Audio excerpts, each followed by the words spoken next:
दोस्तों हमने पिछली वीडियो में OSI मॉडल कवर कर लिया था जो कि रेफरेंस मॉडल है। अब बात करेंगे TCP/IP मॉडल की जो एक्चुअल में यूज हो रहा है नेटवर्क आर्किटेक्चर में। तो आइए देखते हैं। तो OSI मॉडल के 7 लेयर को इसमें शॉर्ट करके 5 लेयर में बना दिया गया है। इसको कंसाइज कर दिया गया है, पर OSI की तरह ये एग्जैक्ट सेम नहीं है, थोड़ी बहुत डिफरेंस है इसमें। तो इनमें सारी लेयर सेम है पर ऊपर की 3 लेयर, अब इस लेयर में काम बढ़ गया है क्योंकि एप्लीकेशन लेयर के काम को ये करेगा, साथ में प्रेजेंटेशन लेयर और सेशन लेयर की काम भी ये करेगा। मतलब वो प्रेजेंट करेगा और सेशन को एस्टेब्लिश भी करेगा। अब अगर हम ट्रांसपोर्ट लेयर की बात करें तो वो लगभग सेम ही है। तो आगे बात करते हैं नेटवर्क लेयर की। इसका नाम चेंज करके इंटरनेट लेयर बना दिया गया है। इसका काम वही है, लॉजिकल एड्रेसिंग करेगा, ARP RAP भी इसी में ही काम आता है और ये राउटिंग भी करता है। अब डाटा लिंक और फिजिकल लेयर में हम वही LAN 1 यूज करते हैं। इसमें ये आता है कि टोपोलॉजी क्या है, कौन सा इंटरफेस हम यूज कर रहे हैं, ट्रांसमिशन मीडिया कौन सा है, गाइडेड है या अनगाइडेड है, ये सब इस लेयर में बात होता है। तो ये था TCP/IP मॉडल्स के 5 लेयर। पर आपको लगता होगा कि डिफरेंस क्या है इनमें, OSI को ही हम यूज क्यों नहीं कर लिए। तो अब बात करते हैं डिफरेंस क्या है इनमें OSI और TCP/IP मॉडल में। तो पहला पॉइंट यही आता है कि प्रोटोकॉल जब नहीं बना था तो उससे पहले का है OSI, तो ये प्रोटोकॉल इंडिपेंडेंट है, पर हमने कनेक्शन के लिए प्रोटोकॉल्स की जरूरत होती है। तो TCP/IP में प्रोटोकॉल्स को डिफाइन किया गया है, सो ये प्रोटोकॉल्स डिपेंडेंट होता है। पर मैंने OSI मॉडल में आपको बताया था कि प्रोटोकॉल्स डिफाइन हुए हैं ताकि समझ आए ये चीज, वरना कोई सेंस नहीं बनाता कि इंटरनेट नया नया बना था तभी, और बहुत सारी एरर्स भी मिले और वो फिक्स भी किए गए। ये एरर्स IP एड्रेस के साथ भी होगा, जो भी हम IP एड्रेस के वीडियो में देखेंगे, तो वीडियो मिस मत करना। अब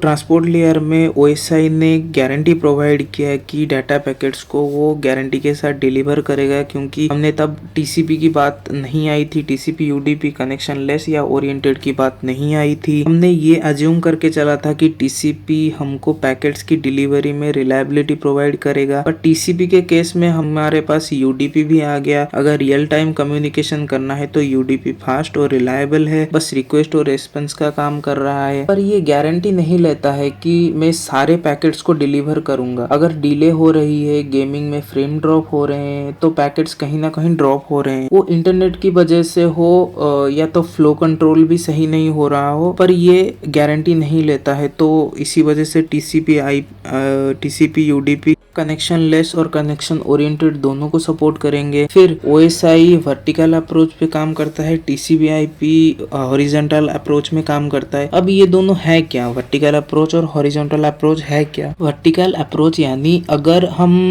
जब डिवाइस लेयर में कम्युनिकेशन करते हैं, अगर एक ही device layer to layer communication करता है खुद से ही, तो उसको वर्टिकल अप्रोच बोल देंगे। अगर हम 2 डिवाइस में कम्युनिकेशन करना चाहते हैं और उसको हम हॉरिजॉन्टल अप्रोच कहेंगे। आप वर्टिकल अप्रोच को OSI और TCP में भी लगा सकते हो, हॉरिजॉन्टल अप्रोच को भी लगा सकते हो, पर एप्लीकेबल हॉरिजॉन्टल होगा क्योंकि हमें खुद से ही नहीं कम्युनिकेट करना है, हमको 2 डिवाइसेस में कम्युनिकेट करना होगा। और TCP/IP मॉडल भी क्लाइंट सर्वर आर्किटेक्चर पे बना हुआ है, इसलिए इसमें हॉरिजॉन्टल अप्रोच यूज होता है। थर्ड पॉइंट ये होता है कि OSI के जो ऊपर के 3 लेयर से वो TCP/IP में एक लेयर में मर्ज हो गई है। फोर्थ पॉइंट ये कहता है कि OSI कनेक्शन ओरिएंटेड था क्योंकि तभी प्रोटोकॉल्स आए नहीं थे, पर TCP/IP मॉडल में हमने TCP UDP दोनों आ गए, तो ये कनेक्शन ओरिएंटेड और कनेक्शन लेस दोनों है। तो अगर हम OSI में देखें तो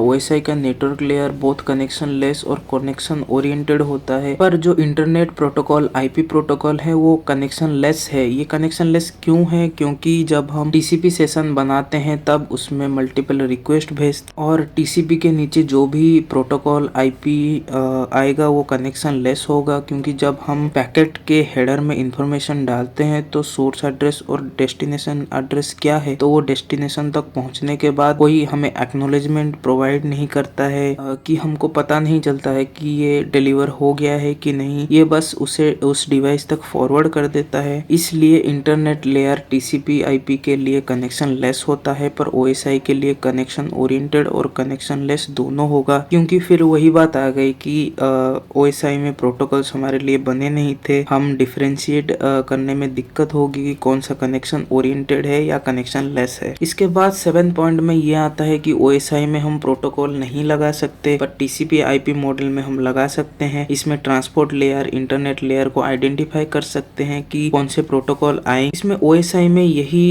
मेजर मिस्टेक हो गया कि प्रोटोकॉल्स आर मिसिंग। यहाँ पे प्रोटोकॉल्स मिसिंग है, हम इनको रिप्लेस कर सकते हैं। अगर कोई नया प्रोटोकॉल आता है तो OSI एक जनरल मॉडल है, हम इसमें प्रोटोकॉल स्पेसिफाई नहीं कर रहे हैं कि इस लेयर पे कौन सी प्रोटोकॉल हम डिफाइन करेंगे। पर TCP/IP में हमने बता दिया कि TCP/UDP प्रोटोकॉल सिर्फ ट्रांसपोर्ट लेयर पे ही वर्क करे। तो ये था TCP और OSI मॉडल का डिफरेंस। आई होप आपको ये समझ आया होगा इन दोनों के बीच में डिफरेंस। अगर कोई डाउट है तो कमेंट सेक्शन में पूछ लेना। चैनल पर न्यू आए हो तो सब्सक्राइब कर लेना, ताकि आगे आने वाले वीडियोस को आप मिस ना कर सको। अगली वीडियो में हम पोर्ट्स और प्रोटोकॉल्स की बात करेंगे। आज के लिए बस इतना ही, मिलते हैं अगली वीडियो में। तब तक के लिए स्टे सेफ और कंटिन्यू योर लर्निंग।